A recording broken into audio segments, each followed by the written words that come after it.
बिस्मिल्लाहिर्रहमानिर्रहीम। अस्सलाम वालेकुम। तमाम दोस्तों को एक बार फिर खुशामदीद।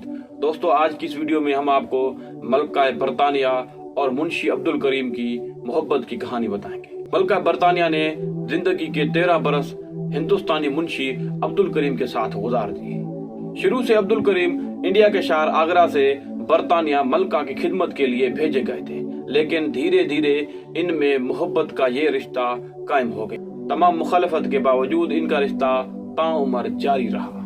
बीबीसी डेली रेहान अफजल कहते हैं कि मैंने इनके बारे में विक्टोरिया एंड अब्दुल करीम की मुसन्निफ शिरबानी बासु से पूछा तो उन्होंने कहा कि इन दोनों की तारीफ क्या की जाए। इन दोनों की मोहब्बत की दास्तान बहुत तवील है। और मजीद कहा कि उन दिनों रानी की उम्र 70 साल थी और अब्दुल करीम अभी बहुत जवान थे। मुंशी अब्दुल करीम जब इंग्लैंड पहुंचे तो महज 24 सालों के थे और बहुत खूबसूरत और जवान थे।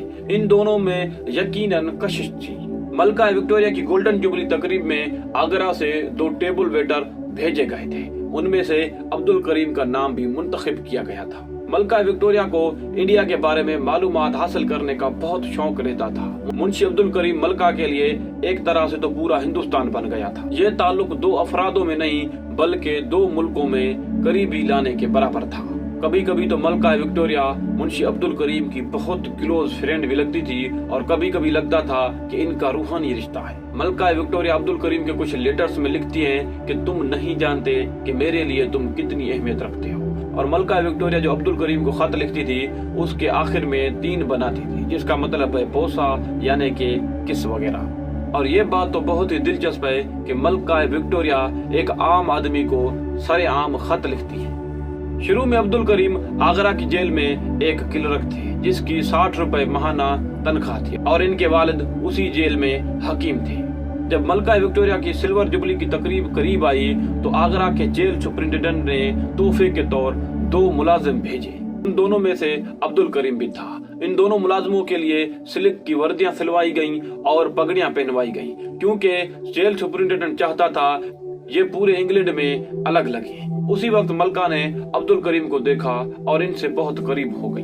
मलका विक्टोरिया अब्दुल करीम से इस तरह मुतासिर हुई कि अब्दुल करीम से कहा कि मुझे उर्दू सिखाएं। तो अब्दुल करीम नोटबुक पे एक उर्दू की लाइन लिखता और उसका इंग्लिश में तर्जमा करता और उसी लाइन को रोमन में भी तर्जमा करता। मलका विक्टोरिया हूबहू उसी तरह लिखती और मुताला भी करती थी। मलका विक्टोरिया वाकई में ही उर्दू सीखना चाहती थी और अब्दुल करीम इनके उस्ताद बन गए। अब्दुल करीम ने 13 साल तक मलका विक्टोरिया को उर्दू सिखाई और बहुत कम ही लोग जानते हैं कि मलका विक्टोरिया उर्दू लिखना और पढ़ना खूब जानती थी और इन्हें इस बात पे फख्र था कि उन्होंने जिंदगी के आखिरी दिनों में एक ऐसी जुबान सीखी जिसका इनसे कोई ताल्लुक, कोई वास्ता नहीं था। मलका विक्टोरिया की उर्दू जबान से मोहब्बत और उर्दू जबान में महारत हासिल करने पे यूनिवर्सिटी ऑफ लंदन के प्रोफेसर हुमायूं अंसारी ने तवील मुद्दत तक इस बात पे तहकीक की है। प्रोफेसर अंसारी कहते हैं कि मलका विक्टोरिया अपनी डायरी में भी उर्दू लिखती थी और मलका की तहरीर में रवानी और जोश था। और उसके अलावा मुंशी अब्दुल करीम ने मलका के दिल में इंडिया की एक खूबसूरत तस्वीर बनाई। मलका विक्टोरिया कहने को तो मलका हिंदुस्तान भी थी, लेकिन वो कभी हिंदुस्तान नहीं आई क्योंकि वो समंदर का सफर नहीं कर सकती थी और उस वक्त हवाई जहाज, हेलीकॉप्टर वगैरह थे नहीं। मलका को इंडिया के बारे में जानने का तजस्सुस रहता था। वो चाहती थी कि मुझे कोई बताए कि इंडिया के सड़कों पे क्या हो रहा है, इंडिया की जमीनों में क्या हो रहा है और इंडिया में कैसी कैसी सकाफतें हैं। तो मुंशी अब्दुल करीम ने इनकी ये ख्वाहिश भी पूरी कर दी। अब्दुल करीम ने इंडिया की रूह एक तरह से मलका तक पहुंचा दी। अब्दुल करीम ने मलका को इंडिया के खेतों, इंडिया के त्योहार, इंडिया की सड़कों पे क्या होता है वो सब कुछ मलका को बताया। हालांकि अब्दुल करीम ने इंडिया की सियासत के बारे में भी मलका को बताया और उसके सिवा मुस्लिम और हिंदू फसादात के बारे में बताया जो कि इंडिया में हो रहे थे। इसी बात पे मलका ने वायसराय को खत लिखा था और इस बात का जवाब भी तलब किया था। मलका विक्टोरिया और मुंशी अब्दुल करीम की मोहब्बत इतनी बढ़ गई थी कि वो एक दूसरे के साथ एक साए की तरह रहते। एक बार जब अब्दुल करीम बीमार हो गया, अपने घर बिस्तर पर पड़ा था, तो मलका शाही कानून तोड़ते हुए अयादत के लिए मुंशी के घर तक गई थी। मलका विक्टोरिया के पर्सनल डॉक्टर जेम्स रेड्डी कहते हैं कि जब अब्दुल करीम ज्यादा बीमार हो गया तो मलका विक्टोरिया दिन में 2 बार उनके घर जाने लगी और मलका विक्टोरिया के साथ इनका बस्ता भी होता था और वहीं पर अब्दुल करीम से उर्दू भी सीखती थी। और डॉक्टर मजीद कहते हैं कि मैंने मलका विक्टोरिया को अब्दुल करीम का तकिया ठीक करते भी देखा था। मलका विक्टोरिया मुंशी से इतनी मुतासिर हुई कि इन्हें आगरा में 300 एकड़ की जमीन दी और इन्हें अपने हर महल में अलग अलग घर भी दिया और मुंशी अब्दुल करीम को मिडल लगाकर और तलवार अपने पास रखने की इजाजत भी दे दी गई थी और मुंशी अब्दुल करीम के बाप को उनकी हिकमत की वजह से पेंशन भी दी गई थी। और मलका के डॉक्टर मजीद कहते हैं कि जब मुंशी अब्दुल करीम का बाप इंग्लैंड आया तो मलका विक्टोरिया ने उनके लिए कमरे को बहुत अच्छी तरह से सजवाया और मुंशी के बाप को महल के उस कमरे में रखा गया जहां वजीर आजम रहते थे। डॉक्टर मजीद लिखता है कि विंटरसन महल में मुंशी अब्दुल करीम का बाप हुक्का पीने वाला वाहिद शख्स था।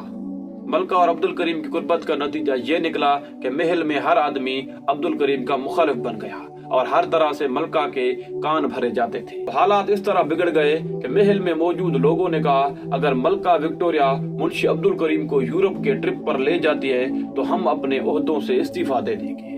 लेकिन मलका विक्टोरिया ने उनकी बात पे कोई तवज्जो नहीं दी।